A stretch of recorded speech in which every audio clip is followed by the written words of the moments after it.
Arrest നീളുന്നു എന്നുള്ളതാണ് ചോദ്യം. സുജയ, അറസ്റ്റ് നീളുകയാണ്. ഇത് പ്രതീക്ഷിച്ച രീതിയിലുള്ള ഒരു നീളലാണ്. അതുകൊണ്ട് അതിൽ ഞാൻ വലിയ ആശ്ചര്യമൊന്നും കാണുന്നില്ല. മുൻകൂർ ജാമ്യാപേക്ഷയുമായി ഒരാൾ നീങ്ങുമ്പോൾ ഇതിനു മുൻപുള്ള മറ്റു പല കേസുകളിലും നമ്മൾ കണ്ടിട്ടുള്ളത് അയാൾക്ക് ഒളിവിൽ പോകാൻ അല്ലെങ്കിൽ മറ്റ് നിയമസഹായങ്ങൾ തേടാൻ തൻ്റെതായ തെളിവുകളൊക്കെ ശേഖരിക്കാൻ അതിനൊക്കെയുള്ള സമയവും സാവകാശവും ഒക്കെ കിട്ടുന്നത് കേരളത്തിൽ ഇതുപോലെയുള്ള സമാനമായ മറ്റ് കേസുകളിലൊക്കെ കണ്ടിട്ടുള്ളത് കൊണ്ട് ഇവിടെ വലിയ ആശ്ചര്യമൊന്നുമില്ല. ഇവിടെ ഇരയ്ക്കൊപ്പവും വേട്ടക്കാരനൊപ്പവും ഒരുപോലെ ഓടുകയാണോ എന്ന് തോന്നിപ്പോകുന്ന രീതിയിലുള്ള ഒരു സാഹചര്യം നിലവിലുണ്ട് എന്ന് വേണം മനസ്സിലാക്കാൻ. പക്ഷെ അപ്പോഴും പ്രതീക്ഷ മുഖ്യമന്ത്രിയുടെ അടുത്ത് ചെന്ന് ആ പെൺകുട്ടി കൊടുത്ത പരാതിയിലാണ്. ആ പെൺകുട്ടിയുടെ പരാതിയെക്കുറിച്ച് തന്നെ വ്യാഖ്യാനിച്ചുകൊണ്ട് പലതരത്തിലുള്ള പ്രതികരണങ്ങളാണ് ഇപ്പോൾ വന്നുകൊണ്ടിരിക്കുന്നത്. അതൊക്കെ ആ പെൺകുട്ടിയെ കൂടുതൽ അപമാനിക്കുന്ന രീതിയിലാണ്. അങ്ങനെ ചെയ്യുന്ന ആളുകൾക്കെതിരെയെല്ലാം ഈ കേസിൻ്റെ തന്നെ സബ് കേസസ് രജിസ്റ്റർ ചെയ്യാൻ കൂടി നമ്മുടെ സംവിധാനം തയ്യാറായാൽ മാത്രമേ ഇതൊക്കെ ഈ നാട്ടിൽ നിൽക്കുകയുള്ളൂ. അല്ല എന്നുണ്ടെങ്കിൽ നിയമവ്യവസ്ഥയുടെ മുന്നിലേക്ക് വരാൻ ഒരാൾ പോലും തയ്യാറാകുന്ന ഒരു സാഹചര്യം ഉണ്ടാകില്ല. അതൊക്കെയാണ് ഇതുപോലെയുള്ള പ്രെഡേറ്റേഴ്സിന് അത് കൂടുതൽ വളമായി മാറുന്നതും.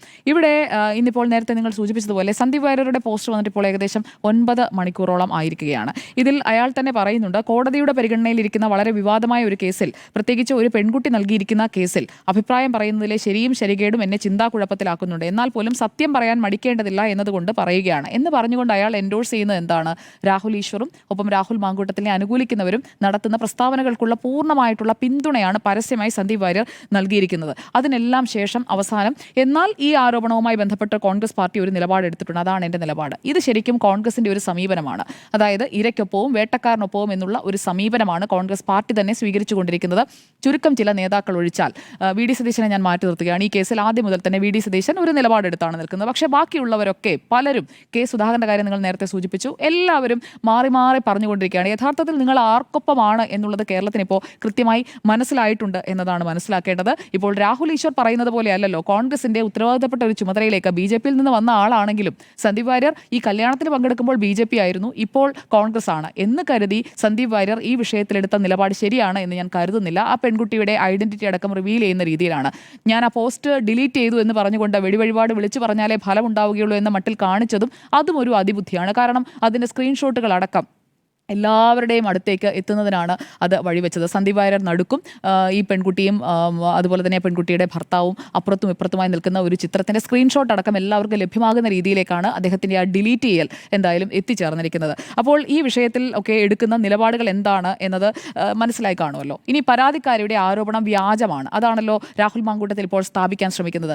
ഈ ആരോപണം വ്യാജമാണെങ്കിൽ ഇങ്ങനെ ഒരു ബന്ധമുണ്ടായിരുന്നുവെന്ന് രാഹുൽ മാങ്കൂട്ടത്തിൽ പറയുന്നത് അപ്പോൾ എങ്ങനെയാണ് ഇത് ചേർന്ന് പോവുക? ഇന്നലെ നമ്മൾ വലിയ വിശദമായി തന്നെ ഇവിടെ ചർച്ച ചെയ്തതാണെന്ന് ഞാൻ മനസ്സിലാക്കുന്നു. പക്ഷേ രാഹുലിൻ്റെ ആരോപണത്തിൻ്റെ മുനയൊടിക്കുകയാണ്. എന്താണ് ബന്ധമെന്നുള്ളത് അയാൾ തന്നെ സമ്മതിക്കുകയാണ്. ഇത്രയും കാലം രാഹുൽ മാങ്കൂട്ടത്തിനെ അനുകൂലിച്ചുകൊണ്ടിരുന്ന ആളുകൾ ഇങ്ങനെയൊരു സംഭവമേ ഇല്ല, ഈ പെൺകുട്ടി വ്യാജ പ്രചാരണവുമായി ഇറങ്ങിയിരിക്കുകയാണ് എന്ന് പറഞ്ഞുകൊണ്ട് ആ പെൺകുട്ടിയെ വ്യക്തിഹത്യ ചെയ്യാനാണ് എല്ലാവരും ശ്രമിച്ചുകൊണ്ടിരുന്നത്. ഈ എല്ലാ ചാറ്റും റെക്കോർഡ് ചെയ്തത് ഗൂഢാലോചനയുടെ ഭാഗമാണ്. ചാറ്റ് ഉള്ളത് കൊണ്ടാണല്ലോ റെക്കോർഡ് ചെയ്യാൻ പറ്റിയത്, അല്ലെങ്കിൽ അങ്ങനെ സംസാരിച്ചത് കൊണ്ടാണല്ലോ അത് റെക്കോർഡിംഗായി മാറിയതും മാധ്യമങ്ങളിലൂടെ പുറത്തു വന്നത്. അപ്പോൾ ഇങ്ങനെയൊന്നും പറഞ്ഞിട്ടില്ല, ഇങ്ങനെയൊന്നും ചെയ്തിട്ടില്ല, ഇങ്ങനെ ഒരു ടാബ്ലറ്റ് കൊടുത്തിട്ടില്ല എന്നാണെങ്കിൽ അതായിരുന്നു രാഹുൽ മാങ്കൂട്ടത്തിൽ പറയേണ്ടിയിരുന്നത്. അപ്പോൾ പെൺകുട്ടി പറയുന്ന കാര്യങ്ങളൊക്കെ അവിടെ നടന്നിട്ടുണ്ട് എന്നത് വ്യക്തമാണ്. ഇനി അതിൻ്റെ ലീഗൽ വശങ്ങളിലേക്ക് നമ്മൾ വന്നു കഴിഞ്ഞാൽ ഇവിടെ ഇപ്പോൾ നേരത്തെ നിങ്ങളൊക്കെ സൂചിപ്പിച്ചതുപോലെ ഈ ഗർഭിണിയുടെ ഗർഭം അലസിപ്പിക്കുമ്പോൾ അത് വിവാഹിതയാണെന്നുണ്ടെങ്കിൽ അത് ഭർത്താവിൽ നിന്ന് ഗർഭം ധരിച്ചതാണ്. അതാണ് കോടതിയിൽ മുന്നോട്ട് വെച്ചിരിക്കുന്ന പ്രധാനപ്പെട്ട വാദം, അല്ലെങ്കിൽ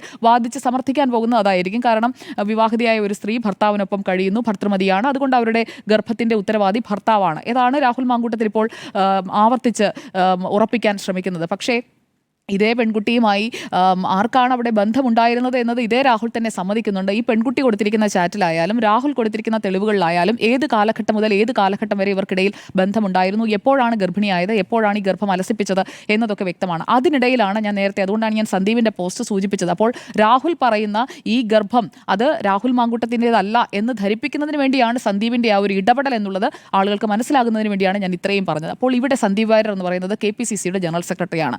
ഈ ഗർഭത്തിൻ്റെ ഉത്തരവാദി ഈ പെൺകുട്ടിയുടെ ഭർത്താവാണ് എന്ന് സ്ഥാപിച്ചുകൊണ്ട് രാഹുലിനെ രക്ഷിക്കാനായിട്ടുള്ള ഒരു ശ്രമത്തിനിറങ്ങിയത് KPCCയുടെ ഉത്തരവാദിത്തപ്പെട്ട ചുമതലയിരിക്കുന്ന ഒരാളാണ്. സന്ദീപിനെ ഈ പാർട്ടിയിൽ ഇങ്ങനെ ഈ പറഞ്ഞതിനെ ഒന്ന് ശാസിക്കാനെങ്കിലും ഈ KPCCയുടെ നിലവിലത്തെ പ്രസിഡന്റ് സണ്ണി ജോസഫോ അല്ലെങ്കിൽ AICCയുടെ ഭാരവാഹികളായിരിക്കുന്ന പ്രധാനപ്പെട്ട കേരളത്തിനുള്ള നേതാക്കൾ അടക്കമുണ്ടല്ലോ, ആരെങ്കിലും ഒന്ന് പറഞ്ഞു തിരുത്തുമോ? ഇല്ല. എല്ലാവർക്കും വേണ്ടി ചാവേറായി ഒരാളെ ഇറക്കി വിട്ടിട്ട് പറയിക്കുകയാണ്. അപ്പോൾ ആരാണ് രാഹുൽ മാങ്കൂട്ടത്തിനെ സപ്പോർട്ട് ചെയ്യാത്തത്? അതിനി നിങ്ങൾ പറഞ്ഞാൽ മതി. അപ്പോൾ അറസ്റ്റ് നീളുന്നോ, സർക്കാർ ഇത് അറസ്റ്റ് നീട്ടാതെ കൊണ്ടുപോവുകയാണ്, തെരഞ്ഞെടുപ്പിന് വേണ്ടിയാണ് എന്ന് പറയുമ്പോൾ ഈ പുറമേ നിന്നുകൊണ്ട് രാഹുലിന്റെ ഈ മുൻകൂർ ജാമ്യത്തിനായുള്ള ശ്രമം നടക്കുന്ന വേളയിൽ നിങ്ങൾ കൊടുക്കുന്ന പിന്തുണയും പൊതുസമൂഹം കാണുന്നുണ്ട്. ഇവിടെ അബോർഷന് കൺസെന്റ് നൽകുന്നത്, കൺസെന്റ് എന്ന് പറയുന്നത് പ്രധാനപ്പെട്ടതാണ് അബോർഷൻ സംബന്ധിച്ചിടത്തോളം. അപ്പോൾ ഗർഭിണിയായ ഒരു ഗർഭിണി അബോർഷന് കൺസെന്റ് നൽകുന്നത് മറ്റാരുടെയെങ്കിലും നിർബന്ധമോ അല്ലെങ്കിൽ ഭീഷണിയോ മൂലമാണെങ്കിൽ അത് ക്രിമിനൽ കുറ്റമാണ്. മാത്രമല്ല രജിസ്ട്രേഡ് മെഡിക്കൽ പ്രാക്ടീഷണർ അവർ ഈ പെൺകുട്ടിയുമായി സംസാരിച്ചിട്ടില്ല.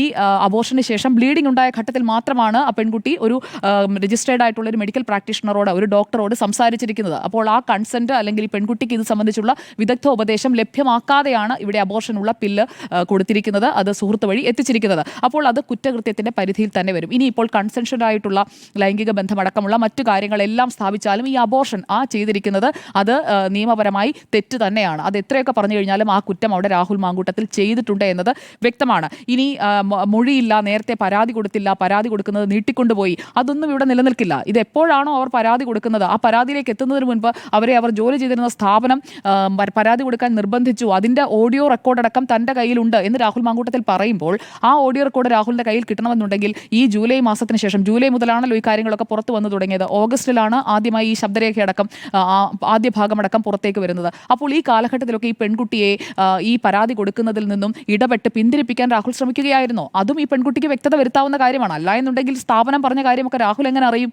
രാഹുൽ അറിഞ്ഞതിന് ശേഷം നീ പരാതി കൊടുക്കേണ്ട, ഞാൻ ഇതൊക്കെ ചെയ്തു തരാം എന്ന് പറഞ്ഞുകൊണ്ട് ആ പെൺകുട്ടിയെ വീണ്ടും അവളുടെ ആ ഒരു ട്രോമയെ മുതലെടുക്കുകയായിരുന്നു രാഹുൽ മാങ്കൂട്ടത്തിൽ എന്ന് വേണമെങ്കിലും കരുതാമല്ലോ. അപ്പോൾ തുടർച്ചയായി ആ പെൺകുട്ടിയോട് സംസാരിച്ചു കൊണ്ടിരിക്കുകയായിരുന്നു. അവൾ പരാതി കൊടുക്കുന്നതിൽ നിന്ന് അവളെ പിന്തിരിപ്പിക്കുന്നതിന് എന്താണ് ഉപയോഗിച്ചത്? പദവിയാണ് ഉപയോഗിച്ചത്. MLA എന്ന സ്ഥാനത്തിരിക്കുന്ന രാഹുൽ മാങ്കൂട്ടത്തിൽ ഞാൻ വേണ്ടതെല്ലാം ചെയ്തു കൊള്ളാമെന്ന് ഉറപ്പ് കൊടുത്തുകൊണ്ട് ഈ പെൺകുട്ടിയെ പരാതി കൊടുക്കുന്നതിൽ നിന്ന് ഇത്രയും കാലം നീട്ടിക്കൊണ്ട് പോയിട്ടുണ്ടെങ്കിൽ അതും തെറ്റാണ്, അതും ചർച്ച ചെയ്യപ്പെട്ടു പോകേണ്ട വിഷയം തന്നെയാണ്. അപ്പോൾ രാഹുൽ ഫാൻസ്, രാഹുലിനെ പിന്തുണയ്ക്കുന്ന ആളുകൾ അവരെന്ത് പറഞ്ഞു കഴിഞ്ഞാലും ഇതിൽ ആ പെൺകുട്ടിക്ക് പരാതി ഉള്ളിടത്തോളം കാലം അവൾ ആ പരാതി നിയമപരമായി കൊടുക്കുകയും ഇപ്പോൾ രഹസ്യമൊഴി രേഖപ്പെടുത്തുകയും ചെയ്തിരിക്കുന്ന അതിന്റെ ഉള്ളടക്കമടക്കം പരിശോധിച്ച് നിയമപരമായി എന്താണോ ഇതിന് വിധിക്കേണ്ട ശിക്ഷ, ആ ശിക്ഷയിലേക്ക് എത്തുകയും ശിക്ഷ ഏറ്റുവാങ്ങുകയുമാണ് രാഹുൽ മാങ്കൂട്ടത്തിൽ ചെയ്യേണ്ടത്. ഇരയെ സ്വഭാവഹത്യ ചെയ്തുകൊണ്ടുള്ള വേട്ടയാടൽ അത് ശരിയല്ല എന്നുള്ളതാണ് ഈ വിഷയത്തിലെ എൻ്റെ അഭിപ്രായം.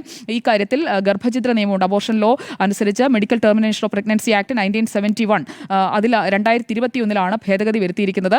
അപ്പോൾ സ്ത്രീയുടെ ജീവൻ അപകടമുണ്ടാകാനായിട്ടുള്ള സാധ്യതയോ ഗുരുതരമായ വൈകല്യം ശിശുവിനുണ്ടാകാനായിട്ടുള്ള സാധ്യതയോ അല്ലെങ്കിൽ ബലാത്സംഗത്തിന്റെ ഫലമായി ഉണ്ടായ ഗർഭമാണെങ്കിലോ, അപ്പോൾ രാഹുലിന് ആകെ പറയാൻ കഴിയുന്നത് ഞാൻ ബലാത്സംഗം ചെയ്ത ആളുടെ ബലാത്സംഗം ചെയ്യുകയായിരുന്നു എന്നും അതുകൊണ്ട് ഈ ഗർഭം അലസിപ്പിക്കാൻ വേണ്ടിയിട്ട് ഞാൻ ശ്രമിച്ചു എന്നത് മാത്രമാണ് രാഹുലിന് ഈ ഗർഭഛിദ്രത്തിലേക്ക് പോയതിന് ആകെ പറയാവുന്ന കാര്യം. അപ്പോഴും അവിടെ ബലാത്സംഗം എന്ന കുറ്റം രാഹുലിനെതിരെ നിലനിൽക്കും. അല്ലാതെ രാഹുൽ ഈ ലീഗലായിട്ടല്ല അല്ലെങ്കിൽ ഒരു തരത്തിലും ഈ കുഞ്ഞിനെ നശിപ്പിക്കുന്നതിനായി ഒരു ഗർഭദിനോദനത്തിലേക്ക് അല്ലെങ്കിൽ ഈ ഗർഭഛിദ്രത്തിലേക്ക് പോകാൻ ആ പെൺകുട്ടിക്ക് താല്പര്യമില്ലാത്തടത്തോളം കാലം ആ പെൺകുട്ടി അതിൽ നിർബന്ധിച്ചിട്ടുണ്ടെങ്കിൽ അത് കുറ്റമായി തന്നെ നിലനിൽക്കും. 20 ആഴ്ച വരെ ഉള്ള സമയത്താണ് ഈ ഗർഭഛിദ്രം നടന്നിരിക്കുന്നതെന്നാണ് ഞാൻ മനസ്സിലാക്കുന്നത്. അപ്പോൾ അങ്ങനെയാണെന്നുണ്ടെങ്കിൽ ഒരു ഡോക്ടറുടെ അഭിപ്രായം, ഒരു ഗൈനക്കോളജിസ്റ്റിന്റെ അഭിപ്രായം തേടിയാൽ മതി. അങ്ങനെയാണെങ്കിൽ രാഹുൽ മാങ്കൂട്ടത്തിൽ ഒരു ഗൈനക്കോളജിസ്റ്റിന്റെ അഭിപ്രായം തേടിയിട്ടുണ്ടോ? ഉണ്ടെങ്കിൽ രാഹുലിന് അത് പ്രൊഡ്യൂസ് ചെയ്യാം. അത് പ്രൊഡ്യൂസ് ചെയ്ത് ഈ പെൺകുട്ടിയും അത് അറിഞ്ഞിട്ടുണ്ട് എന്നുണ്ടെങ്കിൽ ആ പെൺകുട്ടിയും അത് അറിയിച്ചിരുന്നു, ഇന്ന ഡോക്ടറെ ഞാൻ കൺസൾട്ട് ചെയ്തിട്ടാണ്, ആ ഡോക്ടറുടെ നിർദ്ദേശപ്രകാരമാണ് എന്ന് പറഞ്ഞാൽ ആ ഡോക്ടറുമായിട്ടൊക്കെ ഈ പെൺകുട്ടിയെ സംസാരിപ്പിച്ച് അങ്ങനെ കൺവിൻസ് ാണ് ഈ ഗർഭഛിദ്രം നടത്തിയതെങ്കിൽ മാത്രമാണ് രാഹുൽ മാങ്കൂട്ടത്തിന് ഈ കേസിൽ നിന്ന് രക്ഷപ്പെടാൻ സാധിക്കുക. അറസ്റ്റ് നീണ്ടുപോകുന്നു എന്നുള്ളതിൽ ഒരു ആശ്ചര്യവുമില്ല, നീണ്ടു തന്നെ പോവുകയാണ്. ഒരുപക്ഷെ ബുധനാഴ്ച ഈ മുൻകൂർ ജാമ്യ ഹർജി പരിഗണിക്കുന്നത് വരെ നീണ്ടുപോയാലും അത്ഭുതപ്പെടാനില്ല.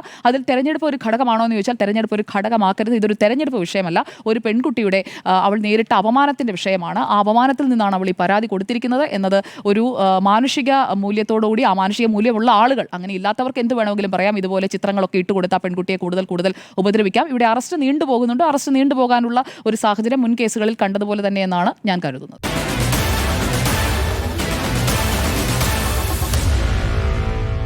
Meet the editors.